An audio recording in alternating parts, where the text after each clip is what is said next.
Yan lang oh, yan oh, yung parking na yan.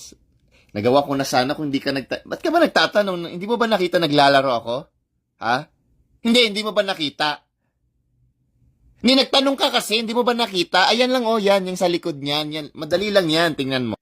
Isa ito sa mga pinakamadaling secrets ko. Ay, hindi na, nalampas. Ba't ka ba kasi wag mo ako tanungin next time habang naglalaro ako. Ayoko yung tinatanong ako kasi yung focus ko bakit ka ba wag mo ako kausapin pag naglalaro ako ha. Kasi madali lang to eh, madali. Di kasi ako sanay pag yung nakapokus ako dinidisturbo. Tingnan mo. 'Di ba? Nagsasalita ako, magtatanong ka, saan yung legendaries ko? Nandyan lang nga, oh, madali lang sana ito eh. Kung hindi ka lang makinig ka kasi muna. Makinig ka, ha? Kaya ka bagsak sa mga subjects mo kasi hindi ka nakikinig. Tapos sasabihin na naman, Tyron, high blood ka na naman. Kasi paano ko hindi ba high blood? Bakit ka kasi tanong lang tanong sa akin habang Huwag niyo kasi akong disturbuhin pag naglalaro ako, di ba? O, tapos sana agad.